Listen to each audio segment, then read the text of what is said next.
Amigas e amigos, vã polêmica esta sobre se o presidente golpista Michel Temer consegue chegar até as eleições de 2018. É importante sempre ter como referência que nós estamos num processo de golpe. Eles assaltaram o poder. Não largarão o osso se não houver um amplo movimento popular, no sentido de derrotar o golpe, de enfrentar o golpe. Essa é a essência da coisa. Mais do que eleição, de qualquer outra coisa, o fundamental é a gente ter isso como referência, como norte, a derrota do golpe.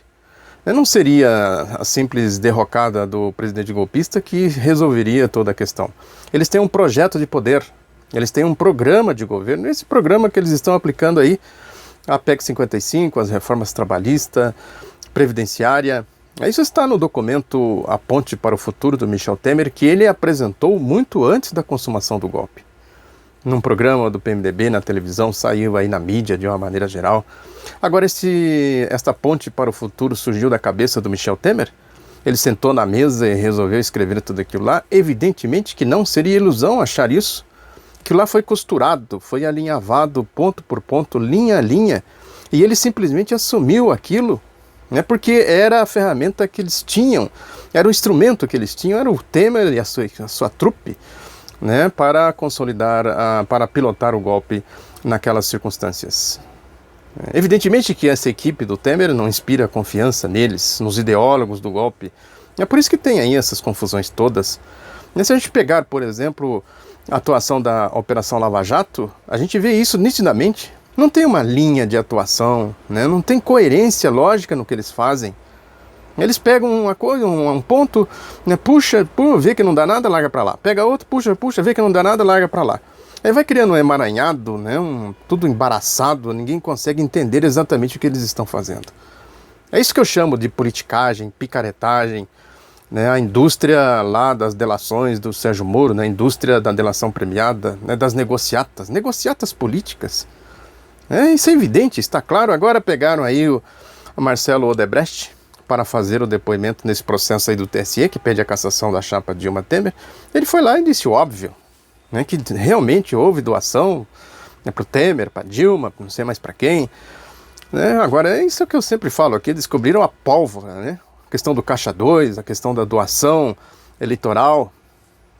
Descobriram o que exatamente? Quem que não sabia disso? Só se a pessoa for muito ignorante, for um analfabeto político de pai e mãe, ou muita gente que, eu estou dizendo aí de quem acompanha a vida social, política, econômica do país.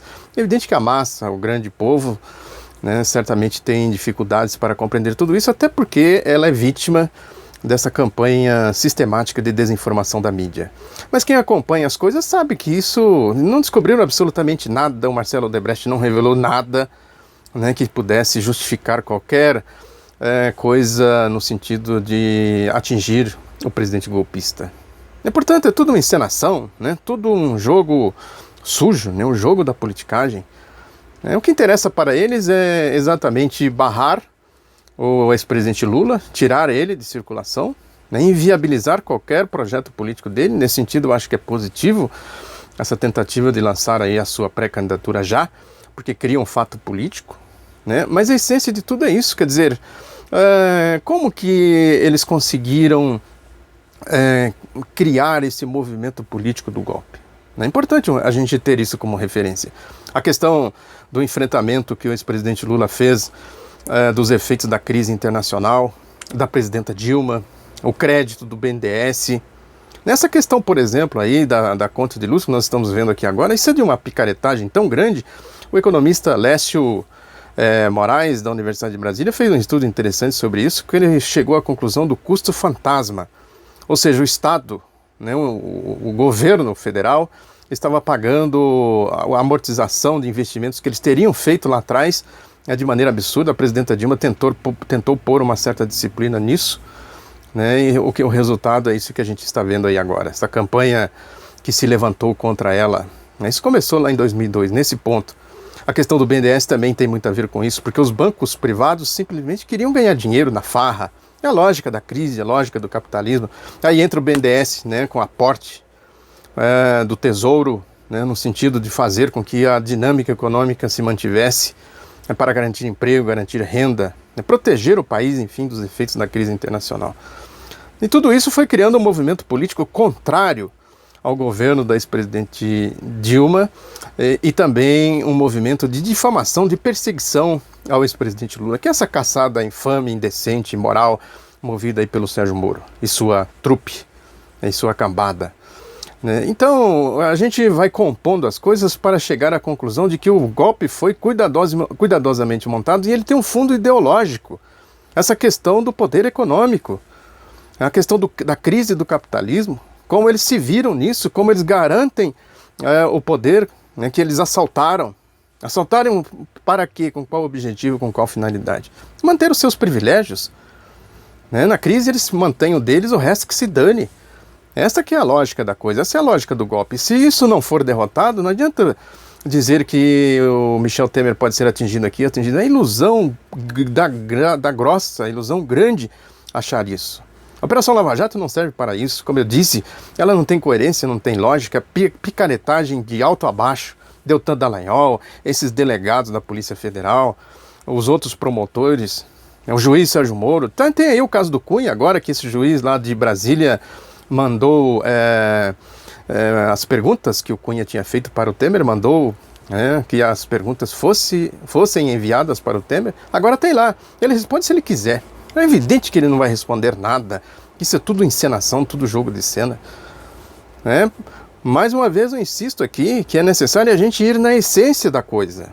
Ver as coisas que estão por trás dessas coisas. É o golpe. É isso que a gente tem que ter sempre em mente e sempre à vista. Nós estamos enfrentando um processo golpista. Isso é histórico, né? Ao longo de toda a história, sempre que o povo conquistou democracia, conseguiu avançar no sentido de conquistas sociais, conquistas democráticas, conquistas civilizatórias, houve essa reação da direita, esse projeto. A direita tradicionalmente foi a golpista, né? Porque no jogo limpo, na democracia, eles não têm chance nenhuma, não ganharia nem para síndico de prédio, nem para dirigir aí qualquer instituição mais inexpressiva. É porque a lógica deles é a lógica do escravagismo, a lógica da corrupção, a lógica do dinheiro grosso que circula entre eles. O capitalismo é assim, o capitalismo é o regime do roubo. Dizer que tem corrupção no Brasil, onde não tem? No sistema capitalista. Pode pegar a gradação, quer dizer, à medida que a economia tem mais poder, vamos dizer assim, o Brasil está aí em 7ª, 8ª posição, podemos dizer que a corrupção está mais ou menos nesse nível. O Brasil talvez esteja aí entre 7º, 8º, aí no ranking da corrupção mundial, porque o capitalismo é o regime da corrupção. Tem uma obra do Marx que eu recomendo, para quem tiver dúvida disso, A Origem do Capital, a acumulação primitiva, que ele explica muito bem isso.